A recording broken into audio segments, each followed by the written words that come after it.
Hey, hey, hey, what's going on, fellas? It is SEC After Dark. Welcome in. Hang it in the That a booth. way to bring that energy, Corey. That's the way to start it out. Hell yeah. Welcome Why don't you start with a to yawn, the buddy? show. Yeah, welcome to the show.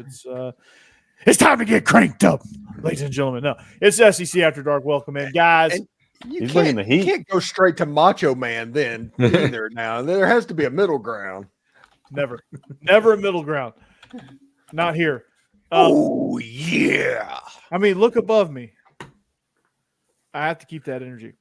I'm So- a bone saw. Oh, sorry. Cream will rise to the top. Oh, yeah.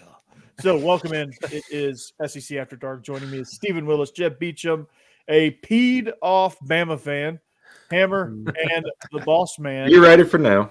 He's at Misery Hollow if you want to look him up, Yeah, I'm at Misery Hollow. He is wallowing at Misery Hollow. So, which is like 10 miles west of Muscle Shoals. What's Probably. Yeah, something like that. Yeah. something like that, yeah. Congrats, Jeff, on your second win in 20 years. I prefer to look at it as second in 3 years. I look at it second in 20. so. Hey, Tomato, tomato. everybody here, Yeah. Taylor DeBoer is making people tuck in their shirts now. So I think we've got this thing figured out. Out. So, Hold this fixed. before we let Jeb gloat a little bit and peed off Bama fan tee off, we are presented by betonline.ag, your number one source for all your sports wagering needs. If you want to bet it, guess what? BetOnline has it. And they have all the latest odds and futures and whatever you want to bet. If you like to bet live games, whatever floats your boat. It's not just NBA as well. NBA is rocking and rolling. They also have MLB playoffs, NHL, and political props. So bet on me to win the election. Bet on me. All right. So head to the website today. Get on the action. Most trusted site for online wagering. Bet online. The game starts here. You're muted, boss man. Got it. We're back. Yeah. All right. He's back. Hey, we're back. You know what time it is? Yeah. It's time to get locked on pickles. Stewart's Cajun Dill Pickles, that is. They offer a wide variety of Cajun spice products like pickles, green beans, okra, even carrots and asparagus. Is a family-owned company located on the Gulf Coast of Mississippi. Stewart's Cajun Dill Pickles have been pleasing pickle lovers for over 20 years, and they have become the South's favorite pickles. These are truly the best pickles you'll ever have. Yeah. A strong dill flavor with a Cajun punch. No over sour taste. Trust us, we all know what's going on there. You can find these pickles online at the Pickled Store or at your local Rouse's Market or other local Southern stores near you. Be sure to like them on Facebook and Instagram. Try these pickles, okra, and beans today. You will not be disappointed. Stewart's Cajun Dill Pickles, the South's favorite pickles. All right. As promised, Jake, the floor is yours. It's a therapy session here. We all know why. Jake. All right. Okay, so first and foremost, Alabama has problems offensively. Look, we all know we can all Other defense, by the way. we can all agree that Ryan Williams, he's 17 years old, by the way. Oh, yeah. But, We but can agree on he is pretty freaking good. For but- a 17-year-old, yes. But targeting him 20 times in a ball game, that is absolutely cannot happen. He's great, but you got other weapons that you're not taking advantage of. Or it's either Jalen Milroe is only reading one option and then just panics whenever Ron Williams is double or triple team. So we've got issues that we've got to get solved. The offensive line's playing like garbage. The running back game, all that, it's just garbage. Jalen Milroe, don't know what happened after the second half. In the second half of the Georgia game on. First half, he was splendid. Georgia broke him. I don't know what happened, but it's We'll just talk about Georgia breaking something in a second. yeah. really. But the defense early on, everybody's talking about how bad the defense was. The last 2 weeks, the defense done its part. So the defense, I think, has got it figured out offensively. And what's so bad is Kalen DeBoer is an offensive-minded coach. I'm sorry. I mean, I've been in the Jalen Milroe camp forever, but we got to give Ty Simpson a shot because obviously this offense is not rolling with Jalen Milroe right now. We've got to have a kickstart Because I mean, we still got a big game in Death Valley. I mean, Missouri is coming down this week, and I mean they are ranked, but they're garbage too. This game could end up like a 7-3 game. It could get ugly. We got to find some kind of kickstart on offense, and if it's not going to be Milroe, then give Ty Simpson a shot. Jake, I think Kalen DeBoer is trying to square peg a round hole with his system and Jalen Milroe, and not understanding that, hey, Milroe is a pretty good running threat, and why he's not right. Why he's not a packet passer. He's not a packet passer, and he's not. And I don't think it's Milroe. I think Milroe is being asked to do what Milroe can't do. Right, exactly. Milroe is a runner. He's a explosive runner, and he is got a really good. He's pretty accurate on the deep ball, and he's good in play action, and he's good when the decision is quick and he can be decisive. But if you're expecting him to drop back and read concepts, it ain't happening. Michael Penix. Yeah. Michael Penix. Yeah. I was going to say they're trying to make him out to be Michael Penix, and he's not. And Michael Penix is a quarterback that can run. Right. Jalen Milroe is a athlete that can throw. He's an athlete. But other than that, and the penalties, Alabama is like one of the worst teams. You know, they had like 13 and 14 penalties in this game. It's ridiculous. Yeah. I mean, I know. Surprising. Yeah, and I know. I think it's like 2021 or something like that. Or 2022, they was under Saban, they was really penalized as a team as well. But this is just different. I mean, something is not clicking, and I want to give Kalen DeBoer, the benefit of the doubt. But I mean, my trust in him is kind of weighing, here, because I mean, Tennessee tried to give us the game in the first half by throwing the ball to us 3 different times, and we couldn't capitalize on it. We could not capitalize on it. We knew Tennessee was eventually going to get going in the second half, and we got to capitalize when the mistakes are there. We just cannot do it right now. I'm glad you knew Tennessee was going to get going, because I did not have faith. The one problem they had, Tennessee didn't really get going. I mean, other than Nico completing one deep pass, the Tennessee offense, he looked better. I'm not saying he looked bad. Yeah, he's not there. But I think the Alabama defense, they got tired really hard until they lose hope. Yeah. And whenever that happens, the dam breaks. And everything got a little bit easier. More time for Nico. Nico hit the long pass that gave him a little bit of confidence that probably enabled him to throw that pass to Chris Brazzell at the end of the game. Yeah. And Alabama, honestly, right now, and I'm being dead serious about this, it is disingenuous that they're ranked as high as they are. This is a 5-loss team right now for Alabama. I'll put him out of the top 25. I wish there was. And honestly, my bad, guys. But real quick, I just want to say, if you get the defense, time of possession has been killing Alabama, because the defense eventually gets tired when your offense is not on the field going 3 and out, 3 and out, 3 and out, 3 and out punt, 3 and out punt. So the defense eventually does break because it's so tired and cannot, get adjusted right and all that. And I don't blame them for that. When you're on the field for 47 minutes of the game in a 60-minute game, you can't blame the defense for that. Yeah. Jake, my question for you really is just like, we saw the Georgia game. This team was running on all cylinders, just 6 cylinders, Well, also that was for 20 minutes. After the 20 minutes of that game, that should have been a big red flag. That's true, and we should have noticed that and thought more of it. In hindsight, you can look at that and say, "Wow, okay, there was some issues there." But even later in that game, Alabama scored, and we scored 41 points on Georgia, and Georgia's defense. Look what they just did against Texas. Like, Texas is a fantastic offense. We can talk a little bit about that game in a second, but that's just my question. Like, what is the difference? Is Alabama's offense just too predictable right now? Is it Jalen Milroe is just completely off? I mean, I think all of us are seeing everything on Twitter that's showing, hey, this play had 3 open receivers. He's overthrowing him. And he had 10, 15, 20 yards potentially he could have run with his legs. Yeah. So what is the difference? The schemes are good, but it's not for the right quarterback. Yeah, the scheme's there. I mean, there was one of the videos that I saw. He had the guy in the flat. Justice Haynes was wide open where he shot, put that ball in the third row. Then we had a guy on the street that was wide open. That would have been a touchdown if he would have saw it. Or he could have ran, like you said, for 15 yards. But he's just not processing it as well as he was at the beginning of the year, it seems like. I don't know if I don't think he threw an interception till that Georgia game.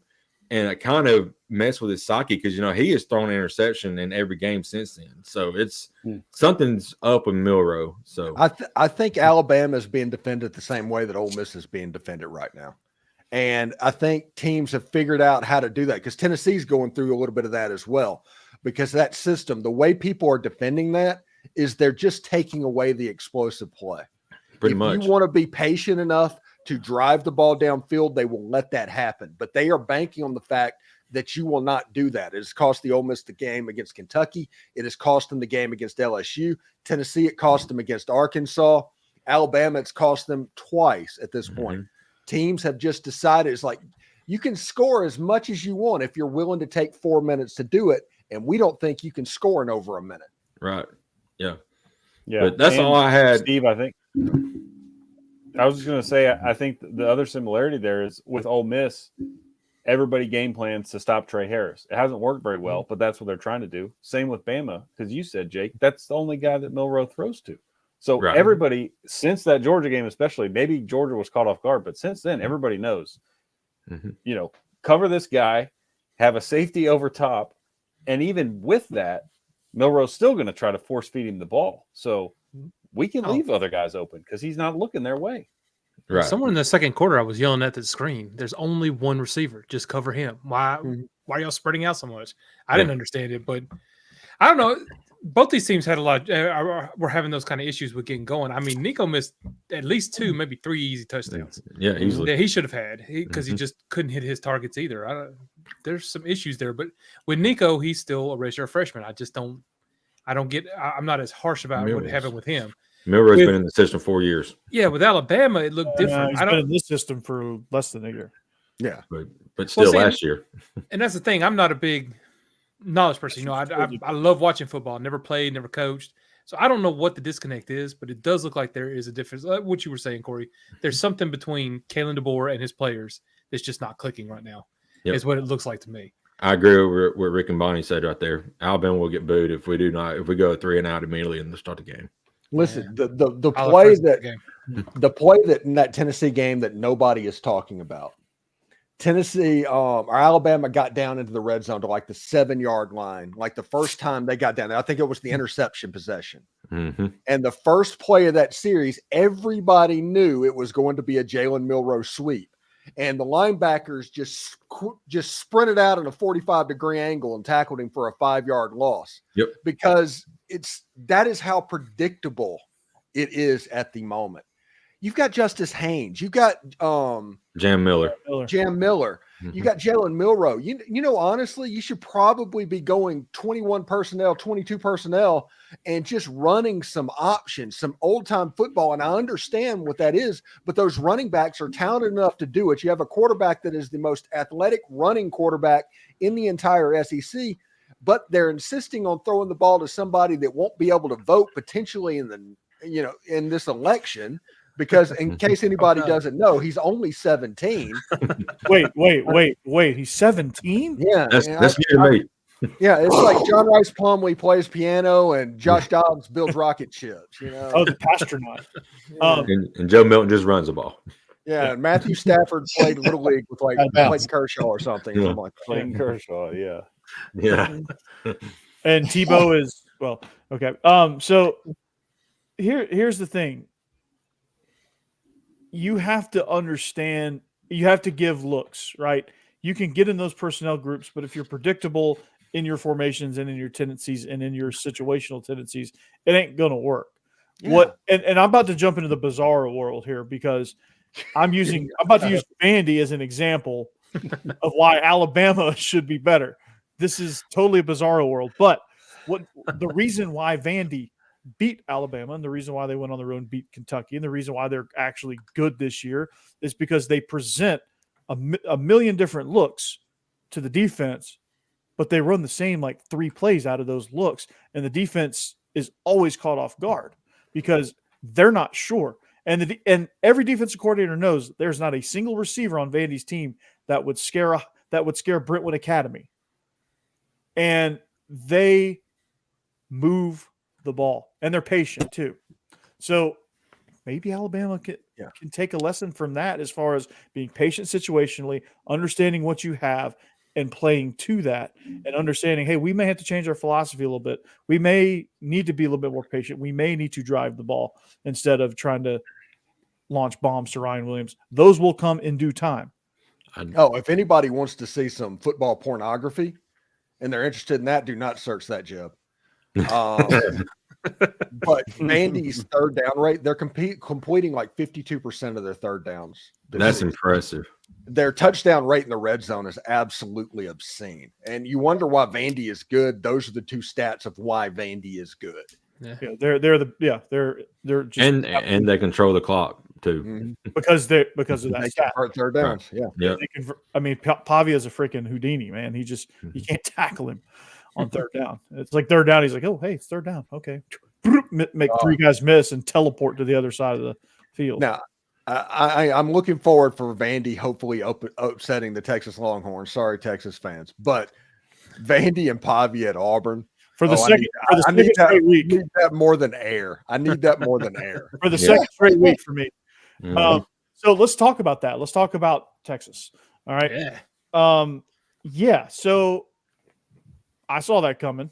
Steve, I think you did too. Georgia's scary again. I love that headline. Okay. Because, well, let's face it. That's the Georgia team that we were supposed to see all year long. That's the one that Ole Miss saw last year. Yeah. Outside of Carson Beck turning it over 3 times, that's still something that we need to get fixed. But they were able to overcome that. And unfortunately, Jalen Walker and Michael Williams aren't the story of this game and how much havoc they wreaked. It is how terrible the officiating.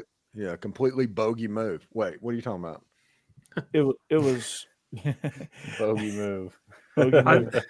That's still the most amazing thing I've ever seen. Changing a call because fans' response. Yeah. Why didn't it happen in Tennessee Ole Miss game? Yeah. See, that's going that. to happen now moving forward. If they're going to change calls, they got to get that. If you think those crazy bastards in Baton Rouge weren't taking notes, right, you're out of your mind. But you saw what Vandy did. LSU throws clear stuff on the field. It never stops, but nobody ever knows what's going on because it's clear. It's whiskey bottles. Yeah, they're empty bottles. Yeah, those airplane bottles. That's what LSU has been doing for 30 years. Tennessee throws mustard for some reason, and then all of a sudden, of course, Austin, littering with those plastic bottles. Shame on you, UT Austin, for that. Good job, because those are not biodegradable. Well, that's what I said on Biscuits and SEC Live. If you guys saw, I was talking about, hey, welcome to the SEC, Texas, and now we know that you're soft because you don't understand the SEC if you're throwing plastic water bottles. You got to get more creative. Throw some whiskey airplane bottles. Throw some golf balls. Throw some mustard bottles. Like, come on, we got to get a little creative. Do it right. There's a lot of Terry Black's, right here, Terry Black's Barbecue in Austin, Texas, right? I'm throwing, some brisket or something on the field. You got to get creative. No, that's too expensive. Lincoln Riley brisket. Not for the wine and cheese crowd in Austin. Don't brisket. That's a waste. It's just all immediately, not the food. No. That's still the biggest question. That's still the biggest question to me is why was 80,000 volunteer fans had mustard bottles at that game? I don't understand that. That is so they can comfort themselves when Joe Milton runs out of bounds. Y'all just wouldn't understand. Y'all wouldn't understand. Again, Tennessee's done two separate quarterbacks has done that under the same coach, run out of bounds. Terrible night for French's to have a promo mustard bottle night. Yeah. Look, we won this week. Stop banging on Tennessee. What was that from Major League? You beat Bama. That's not nothing to brag about. I feel triggered. It was basketball. It's like, what an unfortunate thing to happen on free range chicken night. You know? Yeah. There's a reference I didn't think I'd ever hear. Yeah. Great movie though. Yeah. How about some of those pictures though from that, like Kirby's kid holding up the phone? Kirby after the game, just like the blank stare on his face when the lights are out behind him in the final score. I mean, he just looks like Darth Vader. Just like we came to eat. Listen, Nice. We've been warning Texas ever since they accepted an invite to go into the SEC. And they're like, oh, we're going to be fine. It's great. Look, we're a really good team. We were in the playoff. And it's like, okay, that's fine. You don't understand. You don't get it. Yeah. Because they obviously didn't know because of how surprised they were whenever Georgia came in and completely shut down their offense for a half. And they're like, hey, we scored 15 points in the second half. Yeah, that's because they still were ain't no longer try. Yeah, that still's nothing to really Yeah. get excited about. And one of them, I'll be right back, boys. Go ahead. Yeah, one of those was Yeah, it was one the of those short just- field after the You scored fake a one-play PI 9-yard interception. touchdowns drive. You know, that's Oh, and props for Steve Sarkisian creating a quarterback controversy out of thin air. Yeah. What was that all about? Chef's kiss on that one, man. Steve. Right. I'm sure Total that panic would move. backfire. Total panic move. I mean, Yeah. that was bad. He's Yeah, about This to learn weekend that. against Vandy, if it's 7-3 Vandy after the first quarter, does he bench Ewers again? I mean, Probably. I was going to Hey, say, right, at this like, point, he yeah, probably totally- would. And if Arch looked halfway decent in those two series, does Quinn get back in the game ever? Is his Texas career over? Yes, it is. Hmm. Sark wants Arch Manning, but can't put him in. Can't justify putting him in his mind. He wants Arch Manning to be I his don't- quarterback. If his name was Arch Smith, he would just be a backup quarterback that's a redshirt freshman. Yeah. The fact that his last name is Manning is the reason everybody's losing his mind. He's talented, yes, but Eli Manning was talented too. He was still backing up Romero Miller as a redshirt freshman, and it was just expected. It wasn't a quarterback controversy. That was just the way it was. But Sark has just completely mishandled this whole situation. I think he's in essence ruined Quinn Ewers. Like Quinn Ewers can't throw an incomplete pass without looking over, going, is Arch warming up? You know, he can't like that. Put that type of pressure on a quarterback that hasn't earned that type of pressure is not fair. Think about what Hugh Freeze did with Hank Bachmeier, how he ruined him. Yeah, that's true too. Yeah, it's like Auburn's putting on a clinic in how to ruin quarterbacks right now. I don't know why anybody that would go to Auburn. Yeah, until I don't think Hugh Freeze is going to last past. November. Oh, my new favorite stat. Last year they were doing the Jimbo Fisher and Kevin Sumlin the record side by side. Hugh Freeze has to win next week to have the same record that Brian Harsin had the day he was fired. Oh my God, It's ugly on the plains. dude! I'm a big Yeah, Kentucky fan this week because the hilarity that's going to ensue if Kentucky rolls them. Yeah, especially if they find a way to lose. that game's going to be hard to watch. Oh, that game's going to be awful. That's going to be El Assico. Yeah. Think about what you saw from Oklahoma the last 2 weeks with Michael Hawkins at quarterback, and then think that Michael Hawkins went into Jordan Hare Stadium and won. Just let that simmer for a second. Yeah. Hold on. You know it's bad too when I think it was On 3 or somebody came up, but it was Hugh Freeze. It was a quote from Hugh Freeze. What did he say today? Something about like, I'm not messing around anymore. I'm going back. Now What I'm does that really mean, serious. Yeah, Yeah. now I'm getting serious. I'm gonna have to, what does that mean? Like you're gonna yell at guys in practice again? Okay, Hugh, good luck. We're 2-5. I'm done messing around. All right, I'm listen up. done. Yeah, now is the time that we're gonna figure it out. Listen Yeah, up. get outta I'm here. cutting off all your hookers until you win a game. It reminds me of but a funny old movie, though. I've yeah, not yet he begun to fight. Well, now's a great time to start. They maybe should have put a rider in his contract for that. Maybe he'd win. I mean, he was winning when that was going on. Maybe he'd win at Auburn if he had the burner phone. I tell you what, Hugh Freeze has done more off of 2 victories against Alabama than anything else. Yeah. Yeah, I was looking about that. Everybody ignores the losses at Ole Miss. The only person that did more off of it was Kevin Sumlin, who got 1 victory against Alabama. What Big about old Gus contract. Bus? Gus Bus is Yeah. He got 3. I will now defend Gus Bus forever because if Gus Bus was at Auburn, Auburn would not be 2-5 or whatever Yeah. right now. Nope. It just would. No, they would not. Agreed. Gus Bus was like a perfect fit for them. Mm. Yeah. He would go out and find his latest Nick Marshall, and do his thing. Because Gus Bus, he knew what he wanted to do, and he did it. And it's boomer bust, but he did it. He lived and died by his identity. Everybody, just a second. The greatest Fansville commercial in the world is on right now, and that is Quinn Ewers talking about not needing a backup. Oh yeah. Don't call back up. Don't call back up. We don't need backup. I don't care if he has sweet hair and a famous last name. I thought you were kidding, Steve. It is actually on. Yeah, it really is. I thought you were just like making a very like timely, really good joke. Yeah. It is actually on TV. So, going completely off topic for a second. Did you guys see those FIU uniforms? Oh, loved them. Loved them. Hey, Not. FIU's football team is garbage. They are. Because I didn't bother watching that. Huh? That stadium was everything I Stadium. expected Pitbull Stadium to be. Oh, Miami Vice, man, those are sweet. Oh, those were they just need to embrace that. Yeah. Yeah, They the whole just- Vice U, the end zones were fantastic. You know how much of a boost in recruiting if that became their primary uniform? 100%. Yeah, but the problem is they are either them or Louisiana Monroe are the poorest school in Division One. They probably are, but like Um, they get a couple of kids that they wouldn't normally get because hey, those uniforms are pretty freaking sweet. Mhm.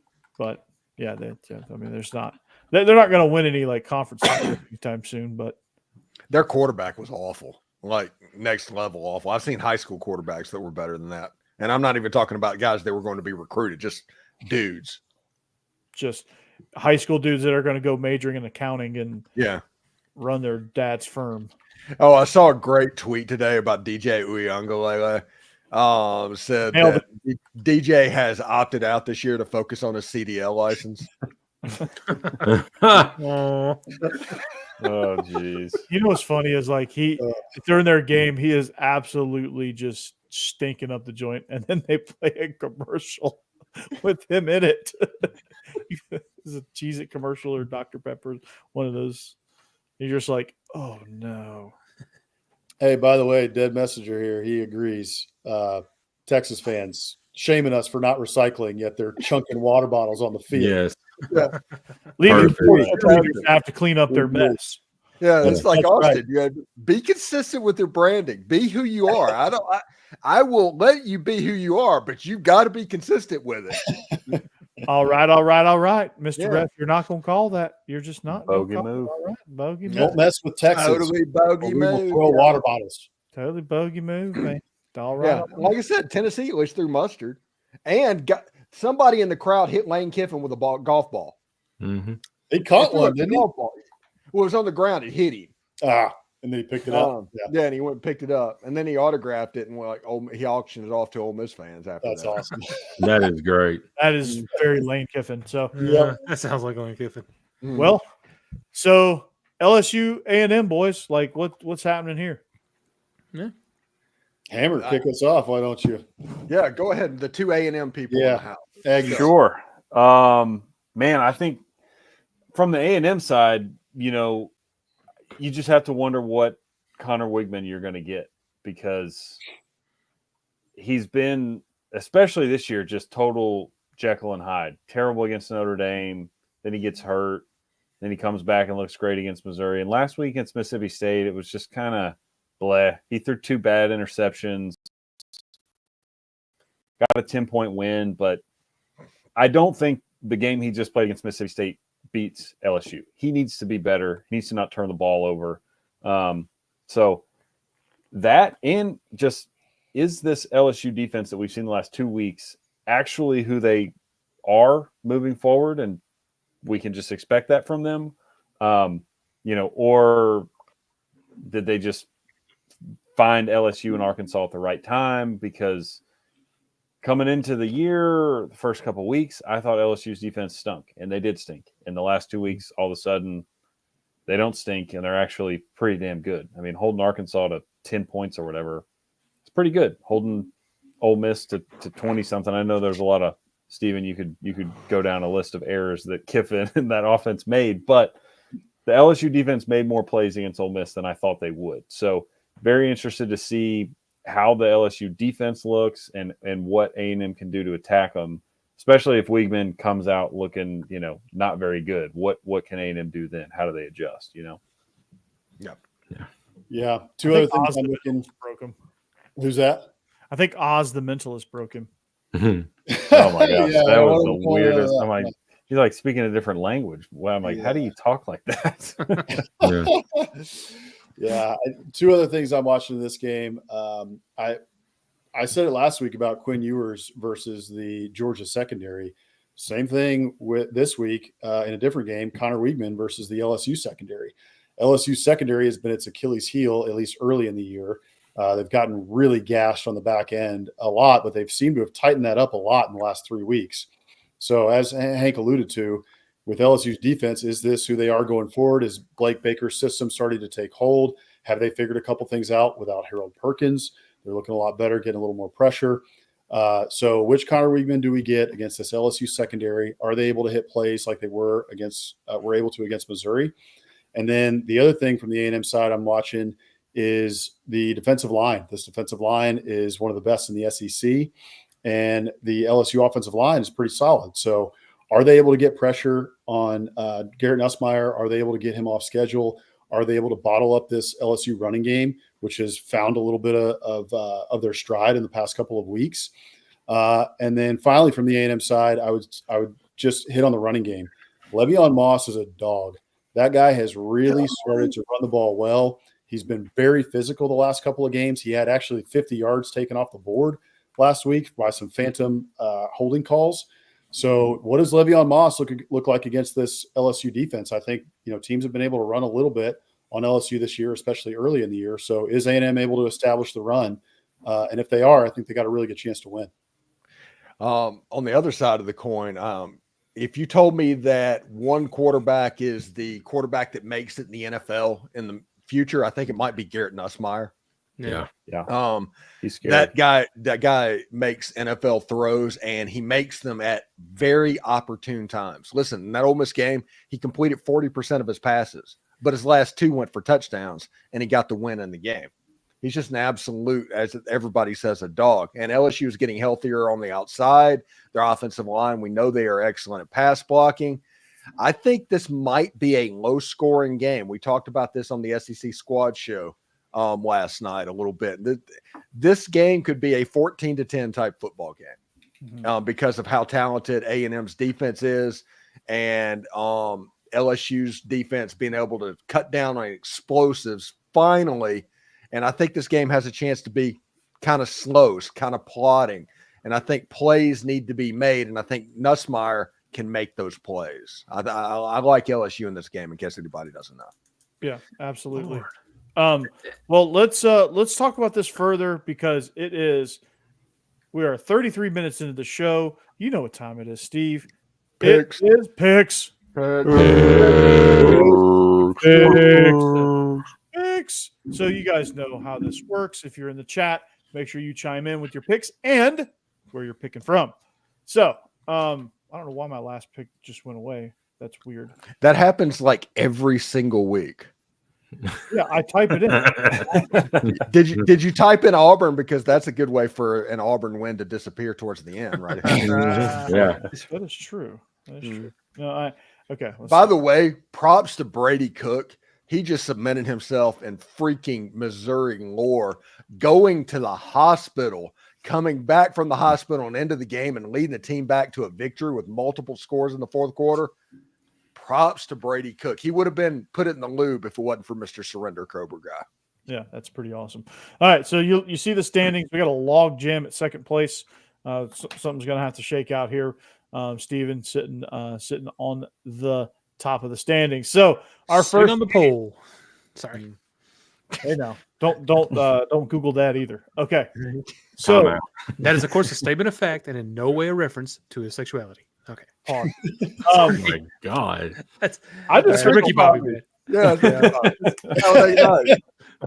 You perverts took it that far. All right, here we go. Ole Miss hosting Oklahoma. Ole Miss 21-point favorites. Steve. I honestly think this is going to be a get-right game for Ole Miss. I do not think the Oklahoma offense is going to be good enough to score a lot of points. I don't think more than 14 is on the table for Oklahoma. Now, there are going to be better with Joe John Finley now calling the plays. They're going to return to a lot of that stuff that Jeff Levy did. So you're going to see a lot of quick passes getting the ball out of the hand to protect that offensive line, less air raidy Seth Luttrell's type stuff.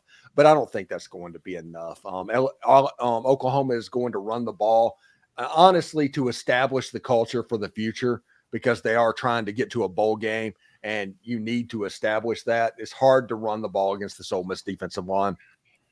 But this is where I think this is different.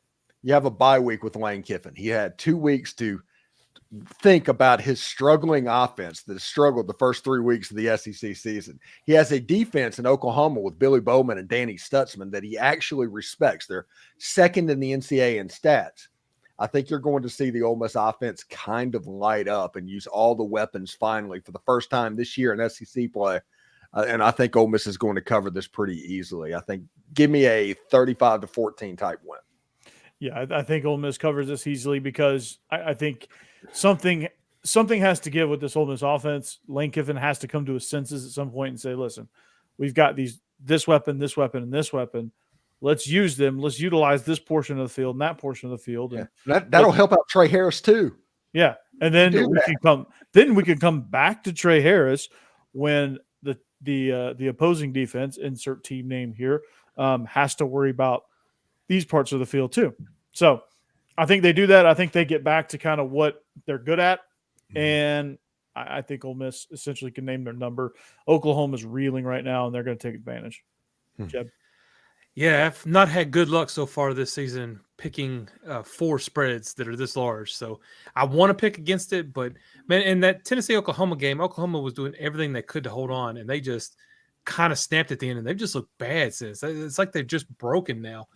Texas beat the crap out of them. And I agree with you, Steve. They're going to do what they can to try and find a way to fix it and get back on track. But I don't have faith in them doing it this week against Ole Miss. So I'm taking Ole Miss in this big spread. Yeah, we're taking Ole Miss as well. And my thing about it is if that Ole Miss offense gets it together and rolls like we know it can, this could be a 21-28-0 game in the first quarter. So, I mean, it could be that bad. So, I don't think Oklahoma's got a prayer here, honestly, if the Ole Miss offense shows up and shows out like it needs to and has in the past. So give me Ole Miss. And Becky is torturing me for my Auburn jokes that I made at her expense earlier in the year, and she's taking Oklahoma in that game. I was wondering what happened there. Okay. Yeah, I think she's punishing me. That explains it. That explains it. So let's keep Hammer. Is it me? I'll go real quick. Yeah, sorry, I didn't know it was me or Boss Man. I'm going Ole Miss too. South Carolina had 9 sacks last week. I expect Ole Miss front 7 to eat on this Oklahoma offensive line. So give me the Rebs to cover. I'm not as confident as you guys are in Ole Miss covering the spread here. I'm going to pick them to cover. I think they get a late cover. I think this is something like a 31-10 type of win, maybe a similar score to like what you said, Steven, 35-14. Ole Miss's offense has struggled a lot this year. We can't forget Oklahoma's defense is solid. Oklahoma plays good defense. This is a Brent Venables defense. So while Oklahoma's offense is terrible, they're atrocious. And even firing the Seth Luttrell, I don't know how much difference that's going to make. I think the offensive line's bad. We're still looking at Michael Hawkins. Maybe it's Jackson Arnold. I haven't seen who they're saying is going to start this week. I don't think Oklahoma has a prayer to win this game, but I do think it could be close. As we've seen this year with the SEC, these large spreads, teams are having a tough time covering those. So I'm a little bit shaky picking Ole Miss to cover this one, but I'm going to take them to win, and I'll take them to cover. How many years has Brent Venables been at Oklahoma now? 3? 3. This is third year, I think. You think his seat's starting to get a little hot now since his seat's going to be red hot. If he's firing a coordinator mid-season, that's what I'm thinking. He's not doing that because he's comfortable. Yeah, I agree. It's hot, and if you guys I think saw, they're gonna miss a bowl too. Yeah, they may not make a bowl. If you guys saw the pictures on Twitter of Gaylord Family Memorial Stadium in late third quarter, early fourth quarter, that place was almost empty. So if you can't be selling tickets for this team, I think he'll get a pass this year because of the schedule. But his seat is definitely going to be warm. Now, remember, though, he did sign a big extension. His buyout right now is like $44 million. So that's prohibitive. But That's nothing. I mean, some booster will come through. Yeah, like, come on. And their wagon is just tipping over too much right now too. So That's right. that's Yeah, they can't even get the wagon right. I know, yeah. You know, whenever we all talked about in the preseason that Texas and Oklahoma, they better get ready for the SEC, everybody was like, I think it's surprising that Oklahoma is the ones like, yeah, we'll be fine. It's all going to be good. And they're the ones that just kind of disregarded everything is surprising to me. Texas is kind of did what they had to do. They're still, like I said, they're not there yet, as they found out on Saturday night. But Oklahoma is, man, there's a lot of 100s in their offensive line stats right now. It ain't pretty. Yeah. No. It ain't pretty. I'll tell you what also is not pretty was a game we'll talk about later on. But Arkansas -7 at Mississippi State. That's going to be an ugly game too. Steve, are you buying Pig Suey to cover this spread on the road? Are you buying Mississippi State? Do you think they've had enough of a resurgence to make this thing competitive? Listen, this is a game that I'm going to make a pick that I'm going to make, but I really think that this is the game that if Mississippi State is going to get one, it's this one. And it's because that offense is clicking. I like Van Buren as a quarterback. It's at home. There's a whole lot of stuff in Mississippi State's favor. The other side is Mississippi State's defense is about one of the worst ones I've ever seen. Yeah. It's pretty terrible. They're pretty much 16th overall with a bullet. And Bobby Petrino has been stewing after scoring 10 points against LSU. And I imagine Taylor Green and those guys are going to get to go. Now, Jaquindon Jackson, the running back, out. So it's going to be a freshman workload. So, but I'm going to take the Arkansas Razorbacks thinking that Petrino is kind of going to get right. Yeah. So when Van Buren took office, he didn't really do much as a president. I think Steve would know. Yeah, Steve would know. I think he finally realized his talent as a quarterback. So that's good. And they're rolling pretty good offensively, but I just don't think they're going to be able to score enough to keep up with Arkansas because Steve, you're right. Their defense is abysmal, and that's being kind. And I think Arkansas is going to get right a little bit, and they're going to have a whale of a game, and they're going to get back on track. And I don't know what that means for down the road next week and beyond, but they're at least going to get this one and feel good about it until next week. So give me Pig Suey. It is hard to constantly lose 45 to 31 games. Yeah. That is a tough pill to swallow. Mm-hmm. You know, I'm going to kind of go with Steve's logic, but go the opposite direction with it. I feel like Mississippi State's offense has gotten a lot better. They keep improving every week. They're much better than when they started. Yeah, their defense is not good, but Arkansas is not a good team either right now. And they've had their issues. And like you said, their starting running back is out. And I feel like, again, like we said, Steve, I think this is the game Mississippi State needs if they don't want to go winless in the SEC because they're not going to win any of their others. So I think this will be the game they finally show up for and have a good enough game to at least cover, maybe win. I think it's going to be a real close one either way. So I'm going with Mississippi State to cover. Yeah, we're taking Arkansas here, but I mean Mississippi State. We talked about last week, and I made a comment that Jeff Levy's building something down there at Mississippi State. He's just got to get his guys in, and Van Buren looks like you said. It looks like he's the guy for him at quarterback, but he don't really have any weapons outside of that right now. But listen, Jacob, you're talking about getting his guys in. Mississippi State is the Kenny McCormick of the Southeastern Conference. That's true. Yeah, that is true. Oh my God. They killed me. This is the 7-point spread. I feel like Arkansas can win this by 10 points. So I'm taking Arkansas here, and Cassidy is too. Yeah, Becky's taking Arkansas. By the way, Becky would make a comment that any Arkansas women's team that is doing well, they deserve all the credit in the world because their coaches actively have to recruit girls to go be Lady Hogs. Yeah, that's nice. Yeah. Not touching it. I'm just gonna laugh. That's all. Jeb, I'm rolling with you. I'll take Mississippi State here. I think kind of what all y'all said, right? Van Buren seems like he's got something. And look, Mississippi State covered the last couple of weeks, covered against Georgia, covered against A&M. I think them being at home, Arkansas likes to turn the ball over, so I'll take the Bulldogs to cover the 7-point spread. Yeah, hammer nailed what I was going to talk about, turnovers. Mississippi State got a lot of hate here just over the last couple of minutes on their defense, and their defense isn't good. I'm not saying they are, but they got two really nice interceptions against A&M last week.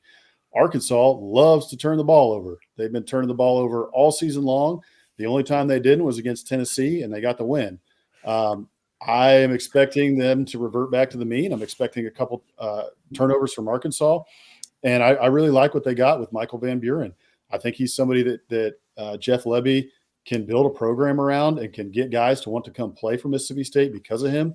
So I do think that Arkansas wins this game, but I expect Mississippi State to cover. I don't love it. I feel a little bit shaky about that too. But the fact that it's in Starkville makes me think that Mississippi State can cover in this game. Those cowbells. Yeah, if this was one where the spread was a little bigger, I'd feel good about picking Mississippi State. But. And I don't know how much Levy is going to be able to build, because I have to imagine that Miami and Florida State and any program with a significant amount of money is in Van Buren's ear already.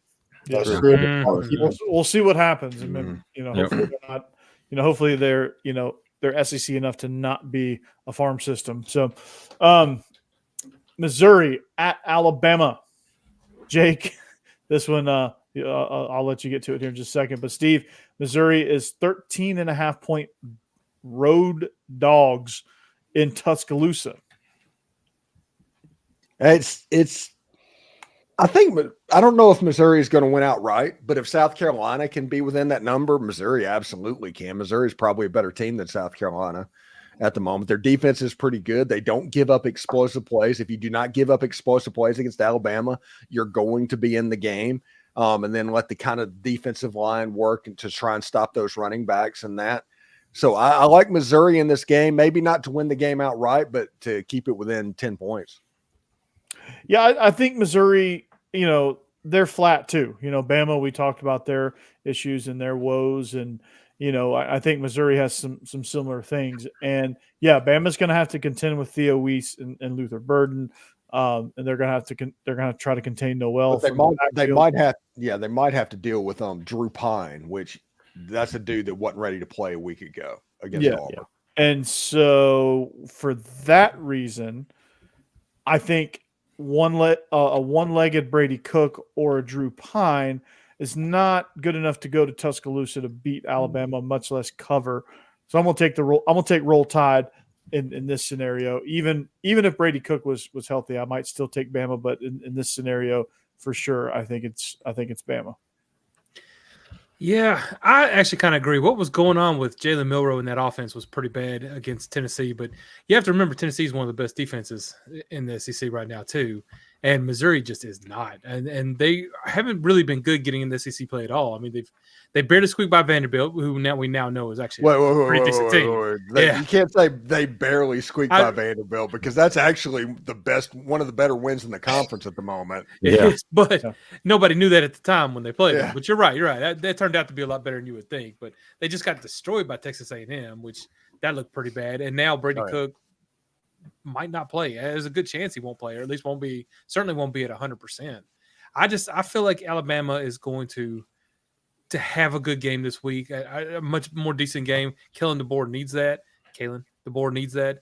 And I really think that they will at least make Alabama feel better for now. We'll see when they head to, like LSU or somebody like that, how they're doing. But I think Alabama covers this one this week.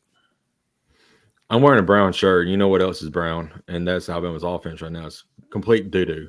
And I just I don't trust it. Their brown pants. Yeah, I just don't trust it right now. And call me a hater. I don't care. I'm calling like it is. This offense is garbage until they figure stuff out. Nick Sheridan got to figure something out.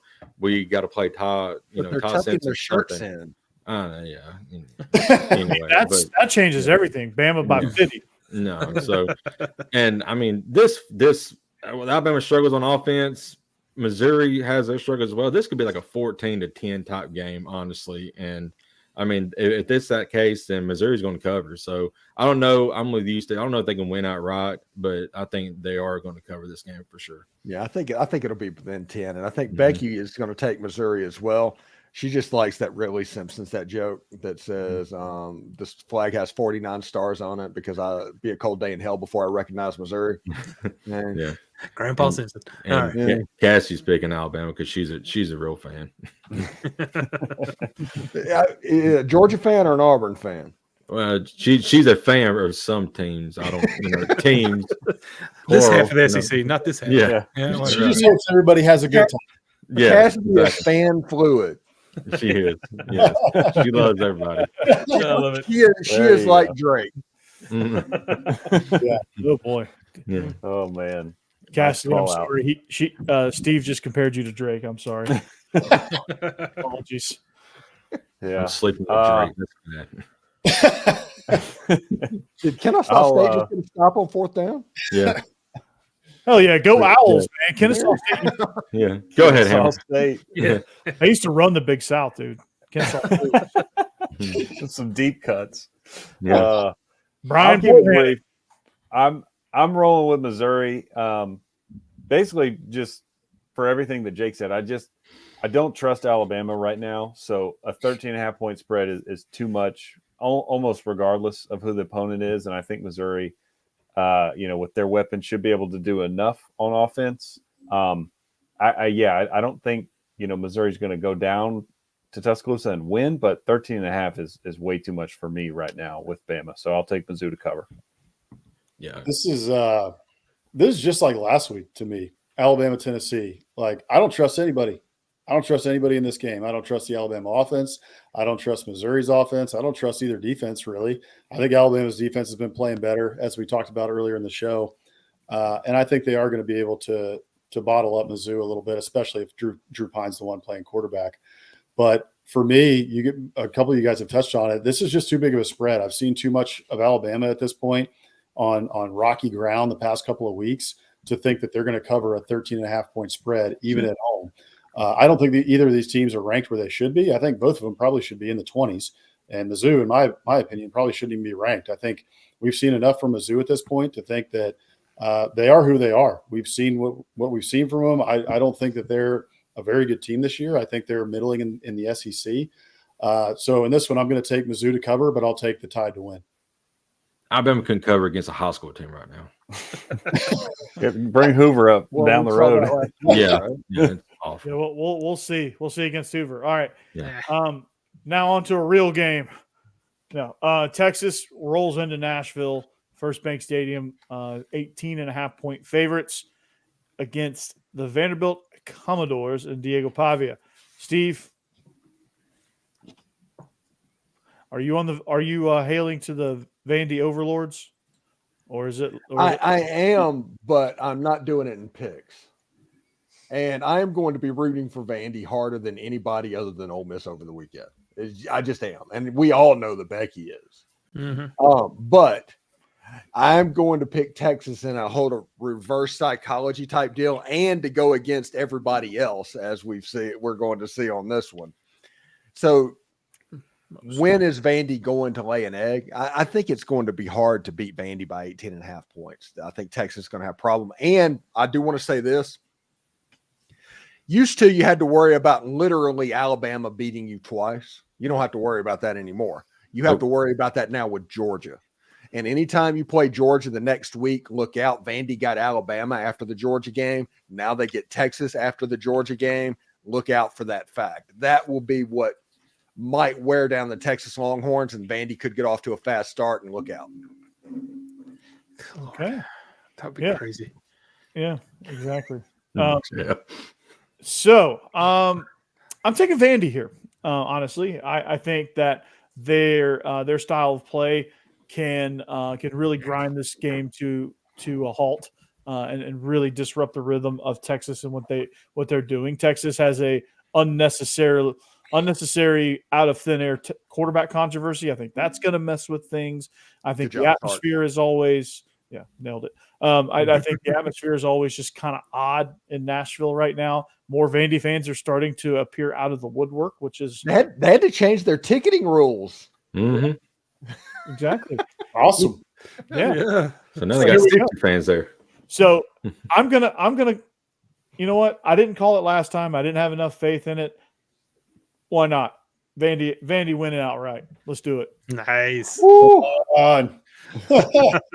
I at least it. finally found a game where I can pick against the spread because I've not been wanting to pick these big spreads. And I look in the past, Vanderbilt is one of those teams that could start off doing well, but you knew they were going to fade at some point, and then they were going to get blown out in the end. And that's how I would have called it before this year. But they have not done that this year. They've actually played complete games. It's been amazing.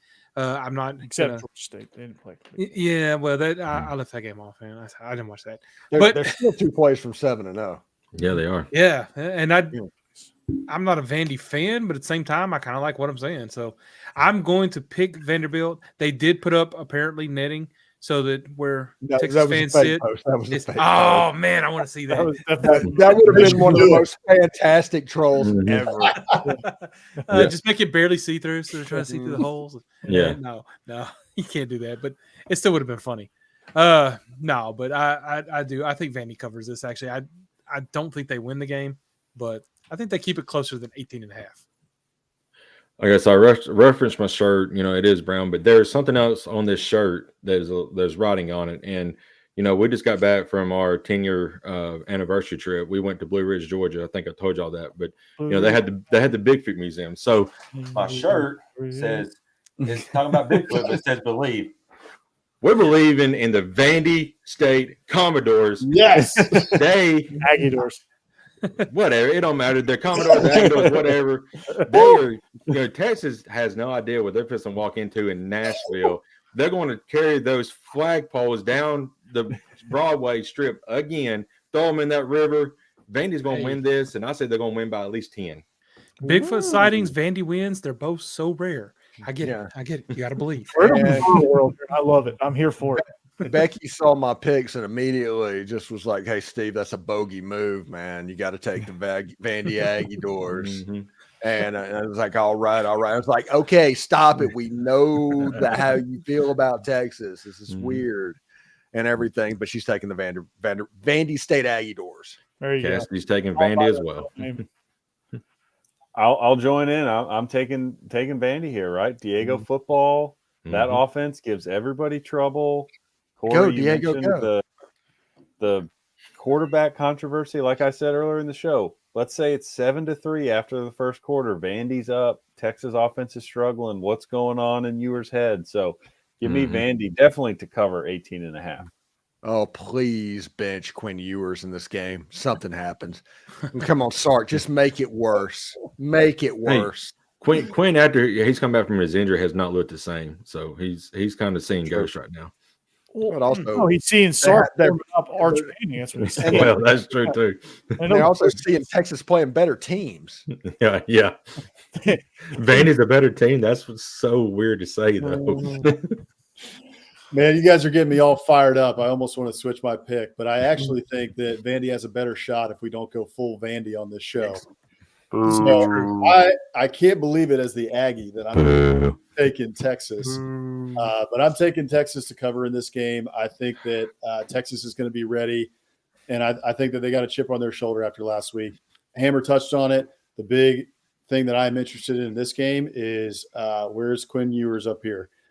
Mentally, if they go 3 and out, if he throws a pick on their second drive or something like that, then Vandy will be in this game, no doubt about it. And maybe you'll see some Arch Manning again. We'll see. I think that is a big factor in this game. If Vandy can rattle him, if they can get an interception, a couple 3 and outs early, Vandy will be in this game. But overall, Texas has just too much talent. I don't think that they're on the level of Alabama right now in terms of having issues with their offense, having issues with their team.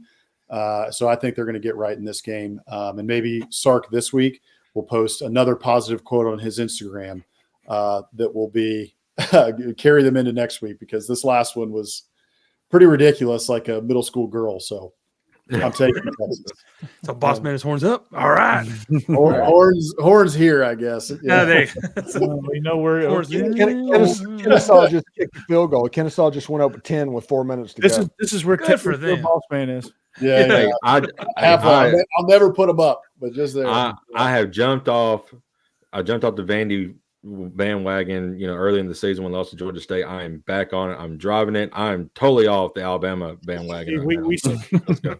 Let's Jake, go, we Vandy. gave you a seat, dude. It's okay. When Yeah. you left, I was like, he's coming right back. So That's right. I'm back. I'm back, baby. So you're good. All right. Okay. Is everybody picked? I'm kind of lost. Yes. Yes, we're good. Yes. All right. LSU at A&M. We talked about it earlier. Steve, LSU is 2.5-point dogs at Kyle Field. Yeah, but they're only 2.5 points, so it's basically a pick 'em. So I think it's a situation. Who do you think can win the game? I'm trusting Garrett Nussmeier because as a quarterback, I trust him more than Connor Weigman. I think it's going to be a relatively low-scoring game, but certain plays are going to be there to be made. And LSU's offense, when it gets going, it just can move a little bit. And Ole Miss has a really good defense and shut them down to one touchdown in 59 minutes, and then gave up 2 in the last 2 plays. So that's just kind of is what it is. But give me the LSU Tigers.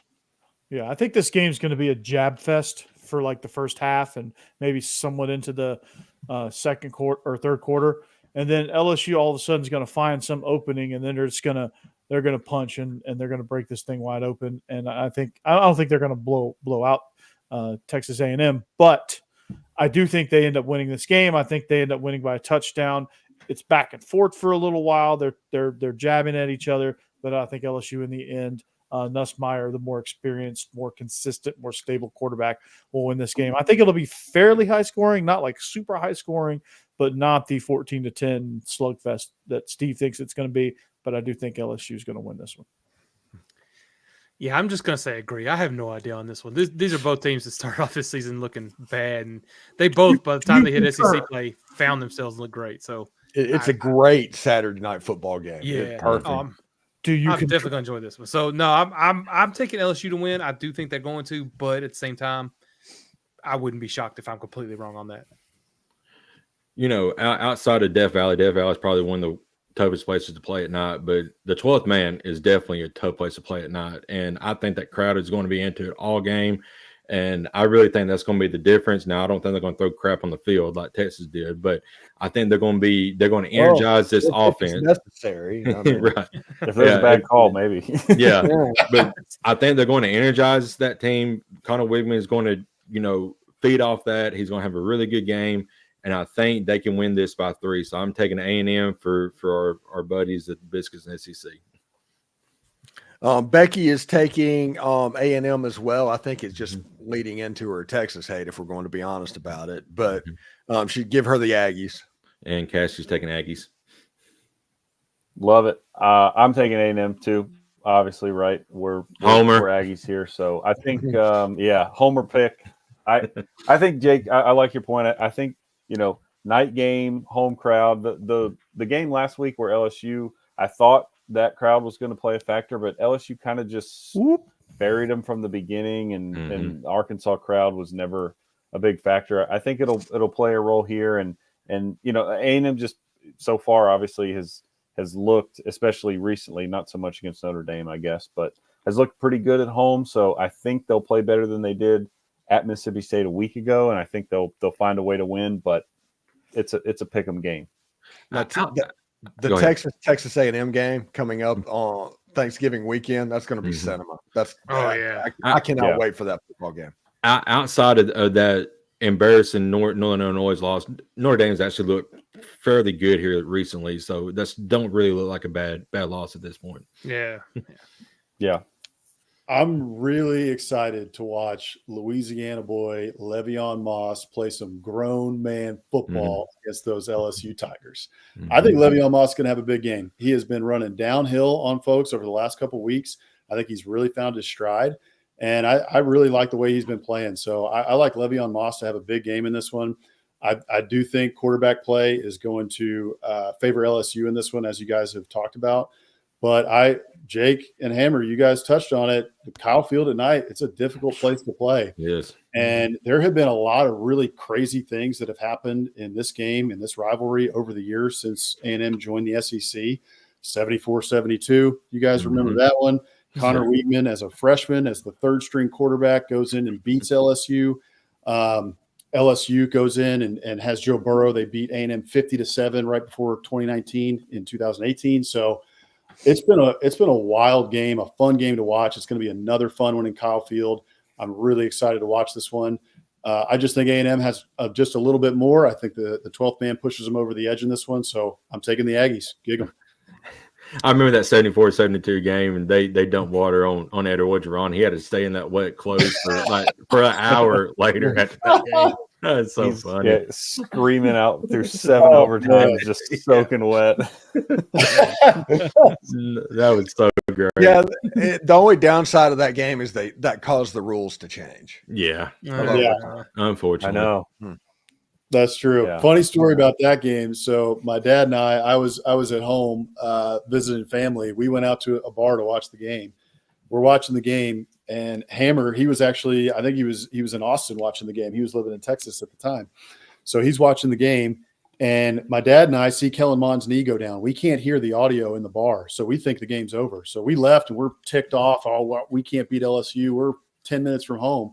Hammer calls us, and he's like freaking out. He's like, oh my God. And we're like, what? We can't beat LSU. What do you mean? He's like, you got to go back to the bar right now. The game is not over. His knee was down. We scored. We scored a touchdown. We're still in the game.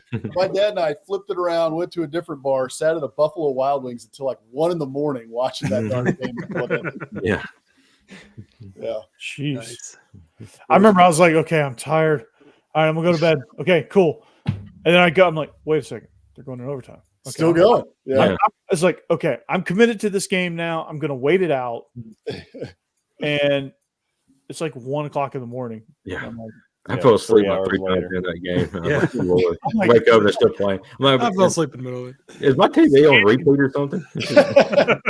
I'm standing in front of the TV like it's a Georgia game. Like I'm pacing it back and forth, watching a Georgia game, and I'm just like, okay, just somebody.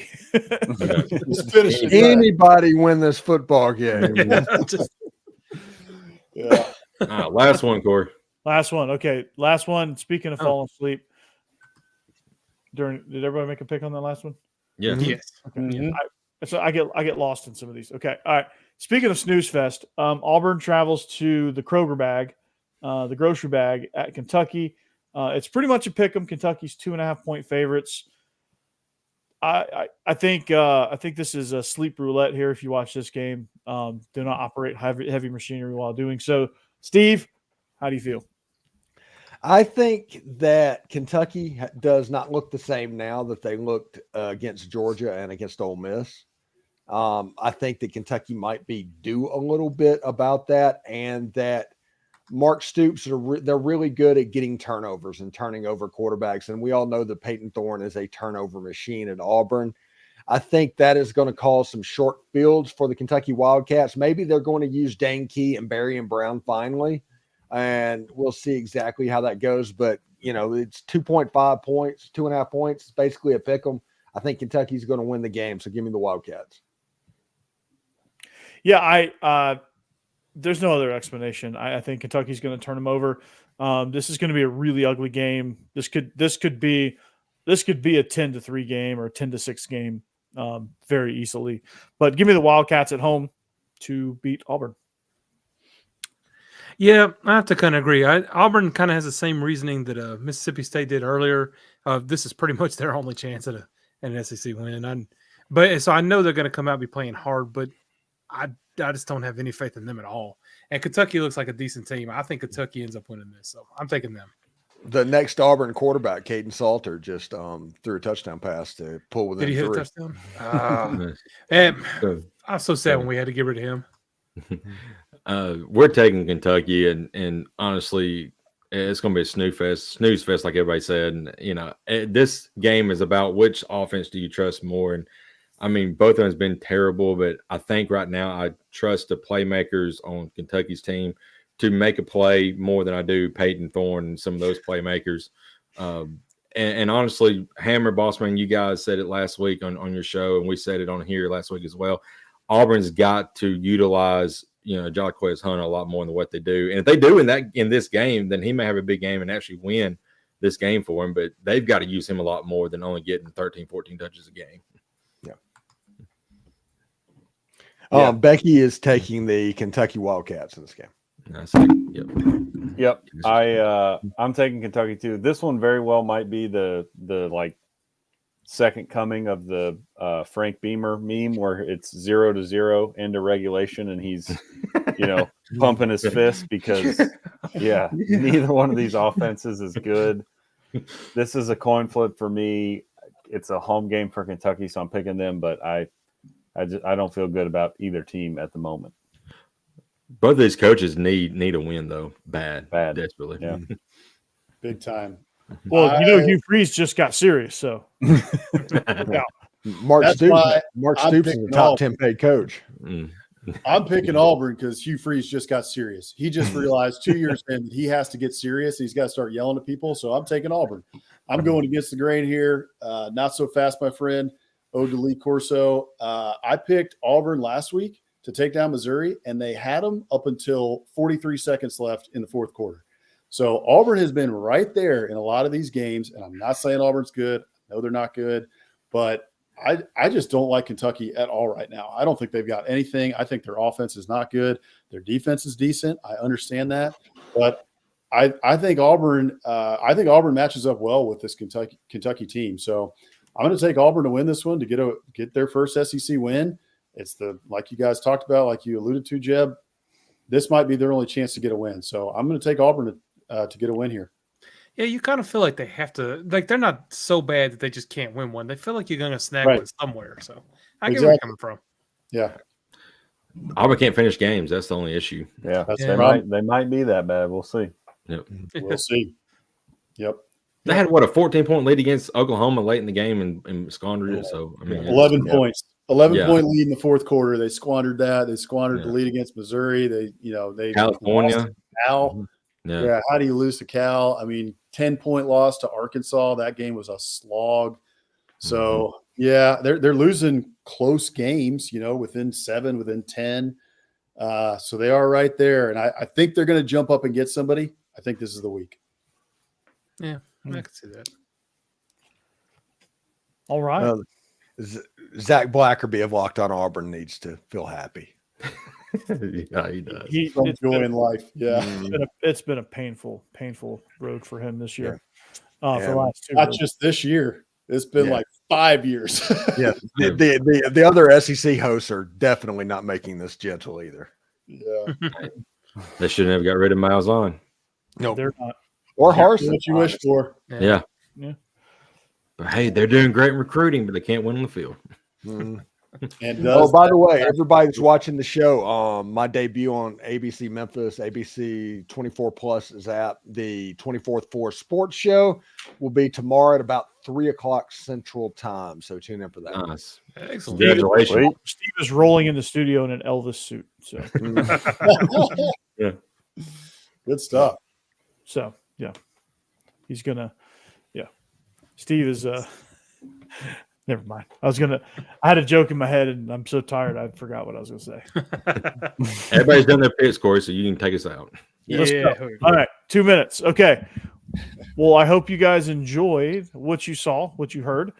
SEC After Dark. We are on every single Wednesday. If you're new here, like, subscribe, tell a friend, bring a friend next time, and join in on the chat. It's the most fun show of the week, and where we all join forces and come together and talk football and make fun of things. So it's a fun ride. And if you're not on that new show, Biscuits and SEC Live with our two Biscuits and SEC guys, Boss Man and Hammer.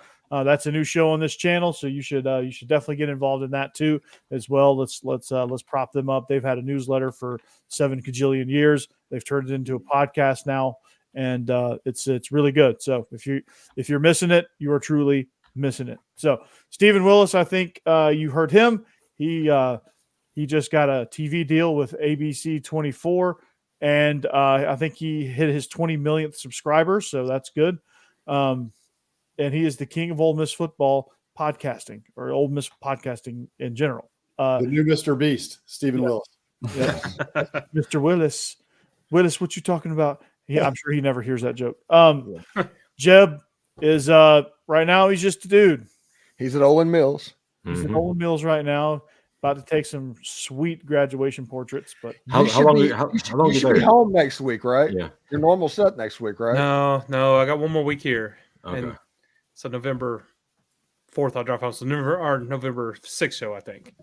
I'll Okay. be looking back forward in to it, Jeb. Yeah. And but by the time we hear about that movie, I can't wait. All right. Yes. Depressed Bama fan, I Talk Live, Jake Thomas does a phenomenal job there with that. And you can catch me at Locked On Vandy, at Believe in Dogs. And I used to cover both ends of the spectrum. Now one's more in the middle, and Georgia's back on the top now. So with that, we are SEC After Dark, presented by betonline.ag and Stewart's Cajun Dill Pickles. And we will see you back here next week. Boss Man and Hammer as well. Glad you guys could join us. Like I said, your show is amazing. If you're missing it, you're truly missing it. Peace out. Go Dogs. Anchor down. Horns down. Hotty toddy. Go Vols. Gig 'em. Dig 'em. Whoop. Enjoy the weekend. Not joining in this time, huh?